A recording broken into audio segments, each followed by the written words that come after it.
আজকে আমরা শুরু করব নবম শ্রেণীর মাইতি বেরা সাঁতরার ভৌতবিজ্ঞান ও পরিবেশ পরিচয় এই বইটার চ্যাপ্টার 4.3 দ্রবণ তার অনুশীলনীতে যে প্রশ্নগুলো তার উত্তরগুলো সমাধান করব। তোমাদের যদি ভিডিওগুলো ভালো লাগে তাহলে লাইক, শেয়ার ও কমেন্ট করে জানিও, আর চ্যানেলটি সাবস্ক্রাইব করো। নতুন ভিডিওর আপডেট পাওয়ার জন্য বেল আইকনটা প্রেস করে দিও। আমার একটা অঙ্কের চ্যানেল আছে WB ম্যাথস ওয়ার্ল্ড, সেখানে গণিত প্রকাশের কোষে দেখি সমস্ত অঙ্ক সমাধান করা আছে। তার লিংক আমি ডেসক্রিপশন বক্সে দিয়ে দেব, আর আই বাটনে চ্যানেলটির লিংক দিয়ে দিলাম, সেখানে ক্লিক করো, তোমরা সেই চ্যানেলে গিয়ে তার ভিডিওগুলো দেখতে পাবে। প্রশ্ন 1, সঠিক উত্তরটি নির্বাচন করো। MCQ, প্রতিটি প্রশ্নের মান 1। প্রশ্ন 1, প্রকৃত দ্রবণে দ্রাবের কণার ব্যাস উত্তর হবে A 10⁻⁻8 সেন্টিমিটার বা তার কম। প্রশ্ন 2, একটি ইমালশন হলো উত্তর হবে অপশন ডি দুধ। প্রশ্ন 3, উষ্ণতা বৃদ্ধিতে কলিচুনের দ্রাব্যতা উত্তর হবে অপশন বি হ্রাস পায়। প্রশ্ন 4, বিস্তৃত দশা গ্যাসীয় ও বিস্তার মাধ্যম তরল এমন কোলয়েডের উদাহরণ উত্তর হবে অপশন এ সাবানের ফেনা। প্রশ্ন 5, কোলয়েডীয় দ্রবণে দ্রাবের কণার ব্যাস উত্তর হবে বি অপশন বি 10⁻⁻5 সেন্টিমিটার থেকে 10⁻⁻7 সেন্টিমিটার। প্রশ্ন 6, উষ্ণতা বৃদ্ধিতে তরলে গ্যাসের দ্রাব্যতা উত্তর হবে অপশন এ কমে। 7, গ্রিন ভিক্টিয়ালের সংকেত হল উত্তর হবে অপশন এ FeSO4.7H2O। প্রশ্ন 2, শূন্যস্থান পূরণ করো। প্রতিটি প্রশ্নের মান 1। প্রশ্ন 1, ভাতের ফ্যান একটি কোলয়েডীয় দ্রবণ।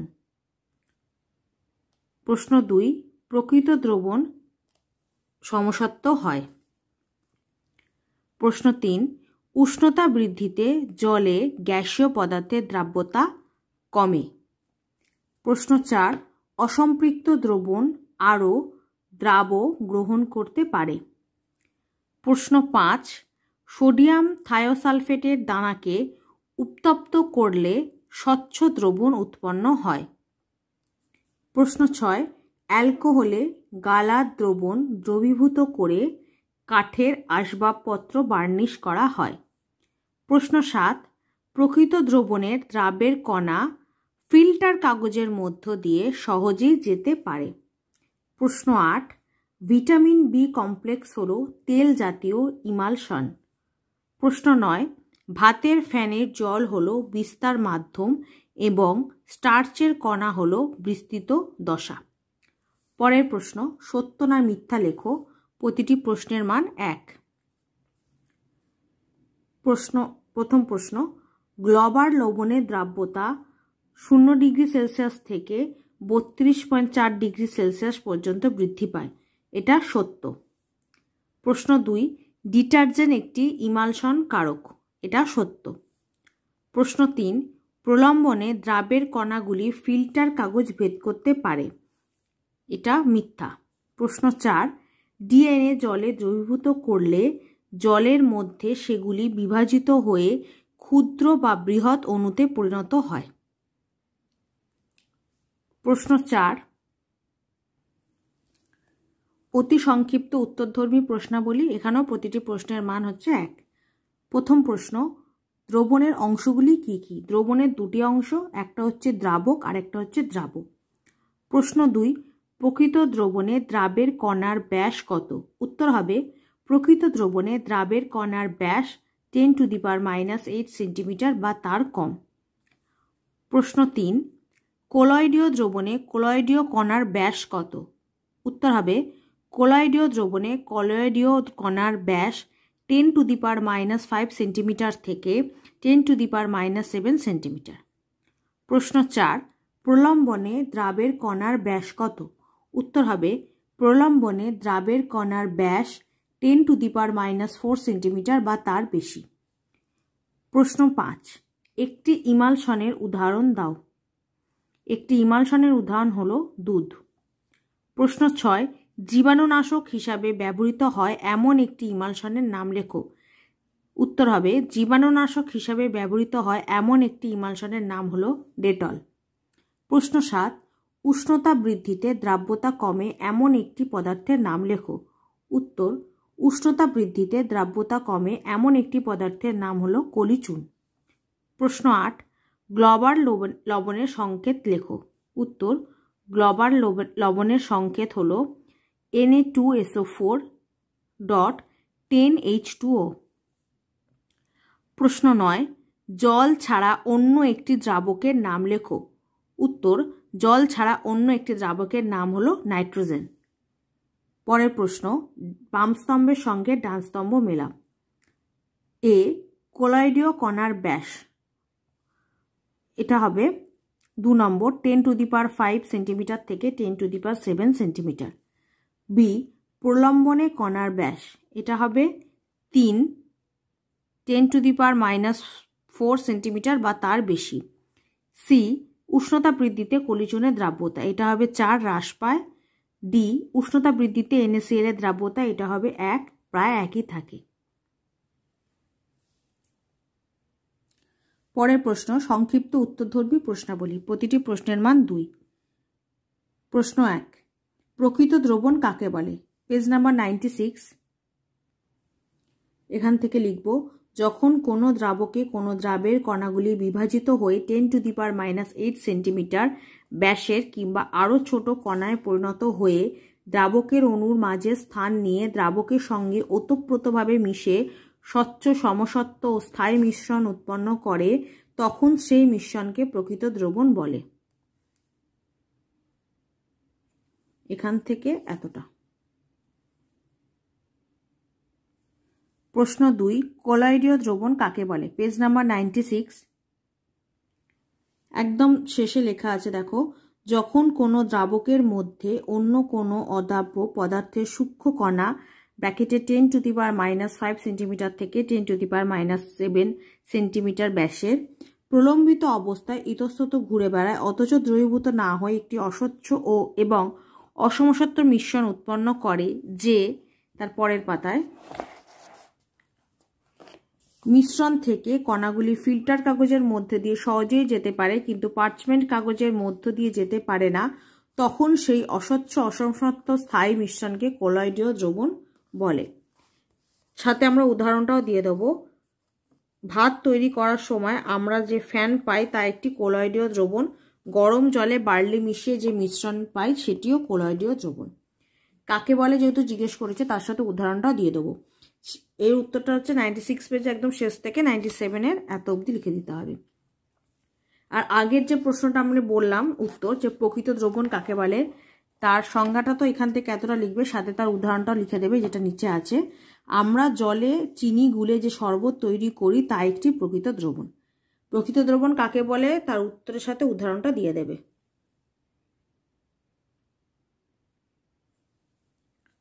প্রশ্ন 3, প্রলম্বন কাকে বলে? Page number 97। এখান থেকে লিখব, যখন কোনো কঠিন পদার্থ সাধারণত কোনো তরল দ্রাবকের মধ্যে 10⁻⁻4 সেন্টিমিটার বা তার চেয়ে অধিক ব্যাস বিশিষ্ট ক্ষুদ্র কণায় বিভাজিত হয়ে অস্বচ্ছ অসমসত্ব ও অস্থায়ী মিশ্রণ উৎপন্ন করে মিশ্রণে অবস্থিত দ্রাবের কণাগুলি ফিল্টার কাগজ বা পার্চমেন্ট কাগজের মধ্যে দিয়ে যেতে পারে না, তখন ওই মিশ্রণকে প্রলম্বন বা সাসপেনশন বলে। তার সাথে উদাহরণটা দিয়ে দেবো। জলের মধ্যে বালি বা চকের গুঁড়ো বা মাটি মিশিয়ে ভালোভাবে ঝাঁকালে প্রলম্বন বা সাসপেনশাস উৎপন্ন হয়। প্রথম লাইনটা লিখলেই হবে, একটা উদাহরণ দিলেই হবে। দুটো উদাহরণ আছে, একটা এখান থেকে এতটা আর একটা ছোট পুকুর থেকে এতটা। আমার প্রথম লাইনটা লিখে দেবো।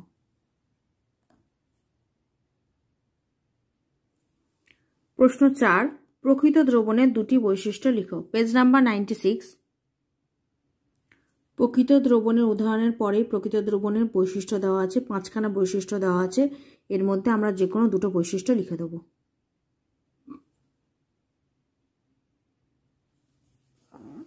প্রশ্ন 5, ইমালশন কাকে বলে? Page number 99। এখানে দেওয়া আছে ইমালশন তার কাকে বলে আমরা এখান থেকে লিখব একটি তরল পদার্থের মধ্যে অপর একটি অমিশ্রণীয় তরল পদার্থ ক্ষুদ্র ক্ষুদ্র বিন্দুর আকারে ছড়িয়ে থেকে যে কোলয়েডীয় দ্রবণ উৎপন্ন করে তাকে ইমালশন বলে। উদাহরণ দিয়ে দেবো কাকে বলে, যেহেতু বলেছে। উদাহরণ দুধ, কোল্ড ক্রিম, কড লিভার তেল ইত্যাদি। কাকে বলে এখান থেকে এতটা, তার সাথে উদাহরণ। প্রশ্ন 6, ইমালশন কারক কাকে বলে? Page number 99। ইমালশনের পরেই লেখা আছে দেখো ইমালশন কারক, তা কাকে বলে আমরা এখান থেকে লিখব যে পদার্থের উপস্থিতিতে কোনো অস্থায়ী ইমালশনের স্থায়িত্ব বৃদ্ধি পায় সেই পদার্থটিকে ওই ইমালশন কারক বলে। উদাহরণ জিলেটিন, সাবান, ডিটারজেন্ট ইত্যাদি। প্রশ্ন 7, ইমালশনের একটি ব্যবহার লেখো। Page number 99। এখানে ইমালশনের 3টি ব্যবহার দেওয়া আছে, তার মধ্যে যে কোনো একটা আমরা লিখে দেবো। 3টে ব্যবহার, একটা ওষুধ তৈরিতে, জীবাণুনাশক রূপে, আর জামাকাপড় পরিষ্কারে সাবানের ভূমিকা। 3টে দেওয়া আছে, এর মধ্যে যে কোনো একটা লিখে দেবো।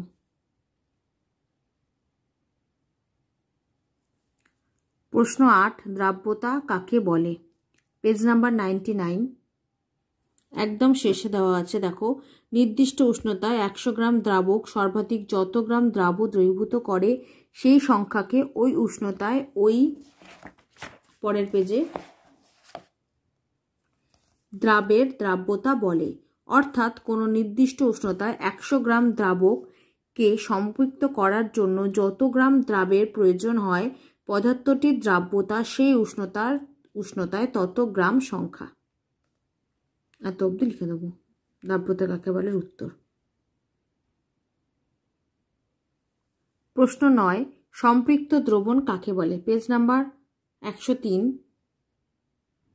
একদম উপরে দেওয়া আছে দেখো, নির্দিষ্ট উষ্ণতায় নির্দিষ্ট পরিমাণ দ্রাবকের মধ্যে কোনো দ্রাবক সর্বাধিক যত পরিমাণ দ্রবীভূত হতে পারে সেই পরিমাণ দ্রাবক দ্রবীভূত হয়ে যে দ্রবণ উৎপন্ন হয় তাকে ওই উষ্ণতায় ওই দ্রাবের সম্পৃক্ত দ্রবণ বলে। এখান থেকে এতটা। প্রশ্ন 10, 40 ডিগ্রি সেলসিয়াস উষ্ণতায় পটাশিয়াম নাইট্রেটের দ্রাব্যতা 65 বলতে কি বোঝো? Page number 100। এখান থেকে আমাদের লিখতে হবে 40 ডিগ্রি সেলসিয়াস উষ্ণতায় পটাশিয়াম নাইট্রেটের দ্রাব্যতা 65। এই কথাটির দ্বারা বোঝায় যে 40 ডিগ্রি সেলসিয়াস উষ্ণতায় 100 গ্রাম জলে সর্বাধিক 65 গ্রাম পটাশিয়াম নাইট্রেট দ্রবীভূত করলে দ্রবণটি সম্পৃক্ত হবে। অর্থাৎ 40 ডিগ্রি সেলসিয়াস উষ্ণতায় 100 গ্রাম জল সর্বাধিক 65 গ্রাম পটাশিয়াম নাইট্রেটকে দ্রবীভূত করতে পারে। এখান থেকে এতটা।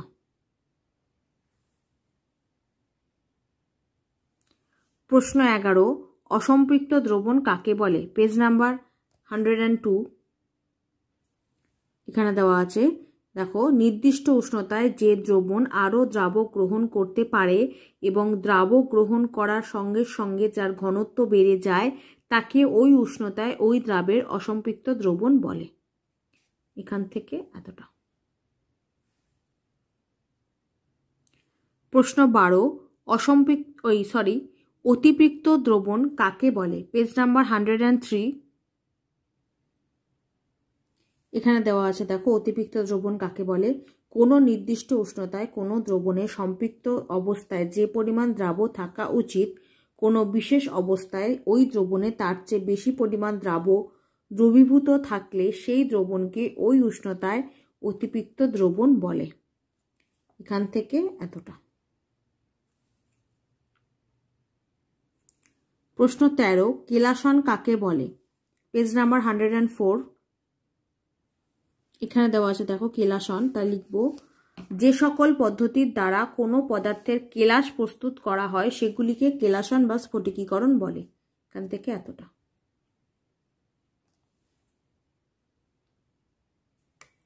প্রশ্ন 14, 20% NaOH দ্রবণ বলতে কি বোঝো? Page number 105। এখান থেকে লিখব 20% NaOH দ্রবণ বলতে বোঝায় যে 100 মিলি আয়তনের NaOH দ্রবণের মধ্যে 20 গ্রাম NaOH দ্রবীভূত আছে নির্দিষ্ট উষ্ণতায়। এখান থেকে এতটা।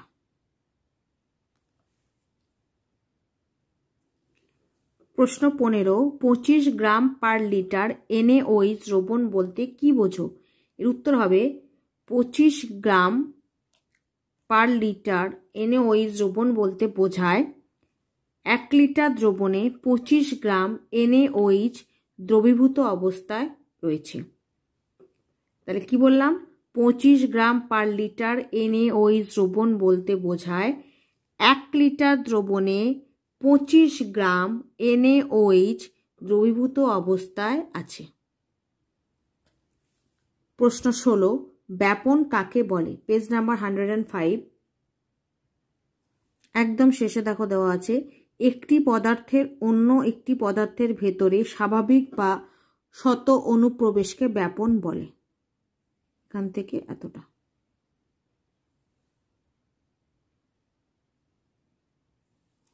প্রশ্ন 17, প্রকৃত দ্রবণ ও কলয়েডীয় দ্রবণের মধ্যে পার্থক্য লেখো।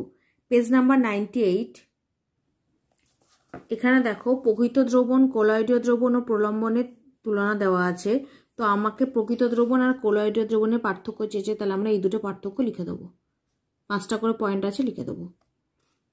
এটা হচ্ছে প্রকৃত দ্রবণ, এটা হচ্ছে কলয়েডীয় দ্রবণ।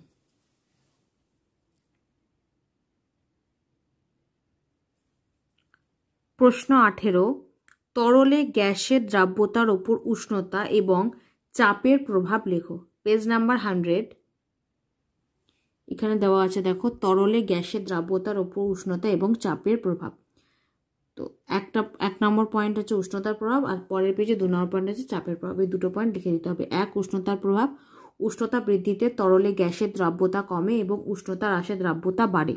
উষ্ণতা বৃদ্ধিতে দ্রবণে দ্রবীভূত গ্যাস বেরিয়ে আসে, যেমন সাধারণ উষ্ণতায় জলে কার্বন ডাইঅক্সাইড কিছুটা দ্রাব্য। এই দ্রবণকে ফোটালে বুদবুদের আকারে কার্বন ডাইঅক্সাইড বেরিয়ে আসে। দ্রবণে পরে আর কোনো কার্বন ডাইঅক্সাইড গ্যাস থাকে না। এটা হচ্ছে উষ্ণতার প্রভাব। আর একটা হচ্ছে চাপের প্রভাব। পরের পেজে আছে, 101 পেজে আছে দেখো, চাপের প্রভাব।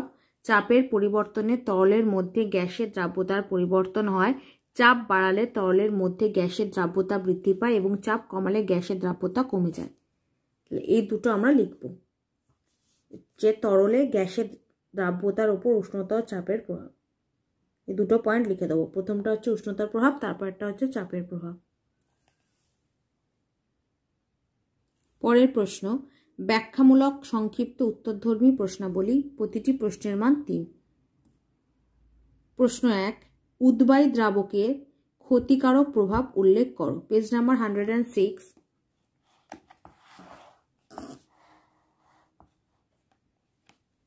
যে এখানে দেখো লেখা আছে, উদ্বায়ী অজলীয় দ্রাবকের ক্ষতিকারক প্রভাব।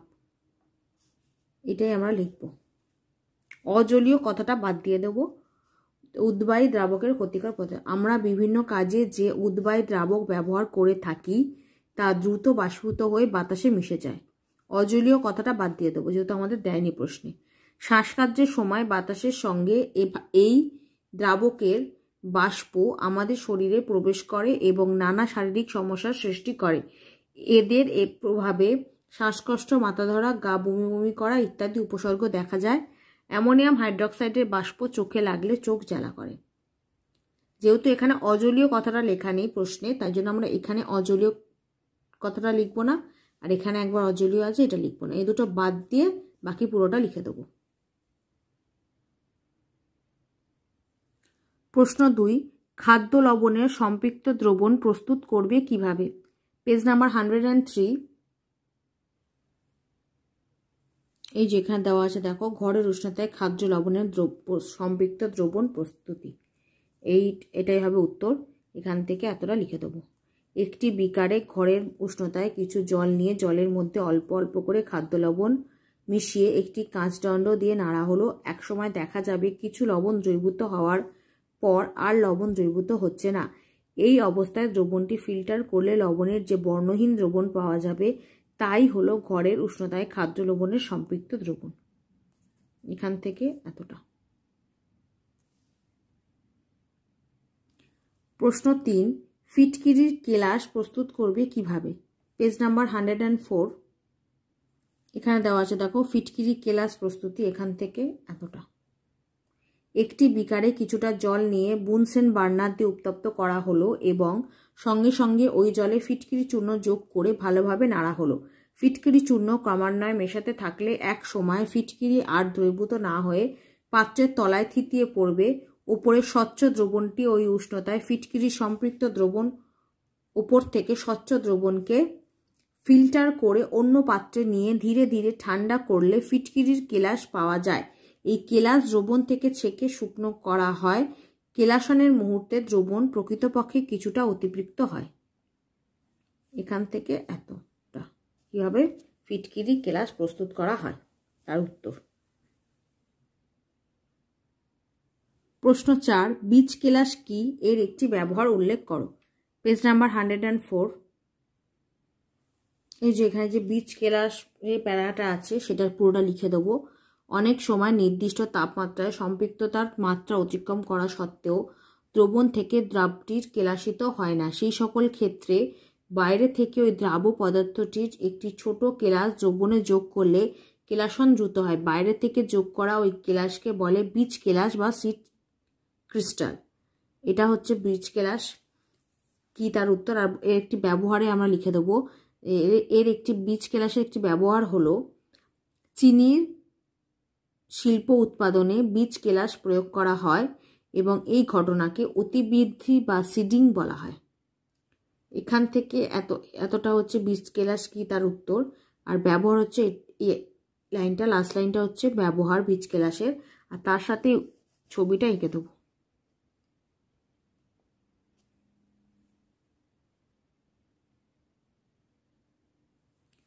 প্রশ্ন 5, অতিরিক্ত দ্রবণের একটি উদাহরণ দাও। Page number 103। এটা হচ্ছে অতিরিক্ত দ্রবণের একটি উদাহরণ। এখান থেকে এতটা। একটি টেস্ট টিউবে কিছু পরিমাণ সোডিয়াম থায়োসালফেট নিয়ে টেস্ট টিউবটি সামান্য গরম করলে দেখা যাবে কেলাসগুলি গলে তরল হয়ে একটি স্বচ্ছ দ্রবণ উৎপন্ন করছে। এখন টেস্ট টিউবটির মুখ তুলো দিয়ে বন্ধ করে এক জায়গায় স্থিরভাবে রেখে ঘরের উষ্ণতায় আনলে দেখা যাবে দ্রবণটি তরল অবস্থাতেই আছে। এই দ্রবণটি হলো সোডিয়াম থায়োসালফেটের অতিরিক্ত দ্রবণ। এই দ্রবণটির মধ্যে একটি সোডিয়াম থায়োসালফেটের ছোট দানা ফেলে দিলে দেখা যাবে দ্রবণ থেকে সোডিয়াম থায়োসালফেটের কেলাস বেরিয়ে এসে দ্রবণ কঠিন হয়ে গেল। এখান থেকে এতটা। অতিরিক্ত দ্রবণের উদাহরণ। প্রশ্ন 6, 10, 11, 12, 13, 14। এই 6টা হচ্ছে অঙ্কের প্রশ্ন। তার ভিডিও আমি আলাদা করে দিয়ে দিয়েছি। তার লিঙ্ক আমি এই ভিডিও ডেসক্রিপশন বক্সে দিয়ে দেবো। প্রশ্ন 7, চিত্রসহ ব্যাপনের একটি পরীক্ষা বর্ণনা করো। Page number 106।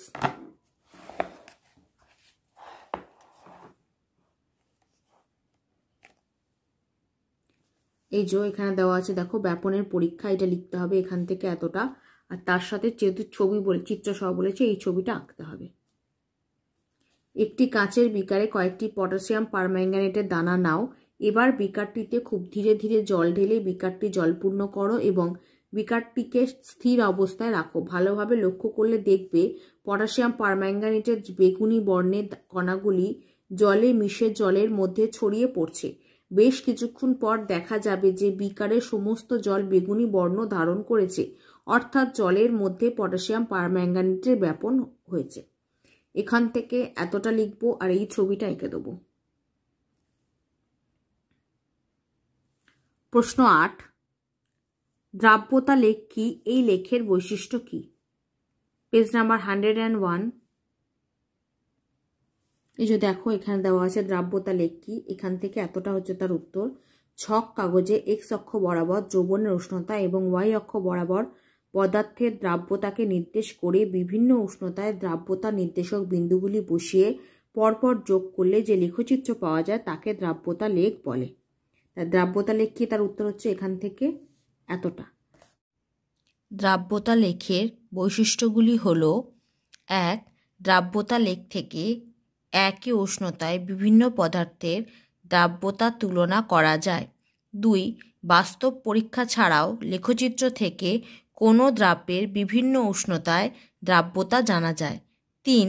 কয়েকটি কঠিন মিশ্রণের দ্রবণ থেকে বাষ্পীভবনের সময় অথবা ওই গাঢ় দ্রবণটিকে ঠান্ডা করার পর কোনটি আগে দ্রবণ থেকে কেলাসিত হয়ে পৃথক হবে দ্রব্যতা লেখ থেকে তা জানা যায়। এই তিনটেই হচ্ছে দ্রাব্যতা লেখের বৈশিষ্ট্য। আর যদি আমাদের প্রশ্নে আসে দ্রাব্যতা লেখ থেকে কি কি জানা যায়, তার উত্তরও আমাদের এই 3টে পয়েন্ট লিখতে হবে। তাহলে এই 3টে পয়েন্ট থেকে আমরা দুটো উত্তর পেয়ে যাব। একটা হচ্ছে দ্রাব্যতা লেখের বৈশিষ্ট্য, আর একটা হচ্ছে দ্রাব্যতা লেখ থেকে কি কি জানা যায়। দুটো প্রশ্নেরই একই উত্তর হবে। প্রশ্ন 9, প্রলম্বন ও কোলয়েডীয় যৌবনের মধ্যে পার্থক্য লেখো। Page number 98। এখানে দেখো 3টে পার্থক্য দেওয়া আছে, প্রকৃত যৌবন, কোলয়েডীয় যৌবন ও প্রলম্বনের তুলনা। তো আমাকে কোলয়েডীয় যৌবন আর প্রলম্বনের পার্থক্য চেয়েছে, তাহলে আমরা এই দুটো পার্থক্য লিখে দেবো, 5টা করে পয়েন্ট। এটা কোলয়েডীয় যৌবন, এটা প্রলম্বন।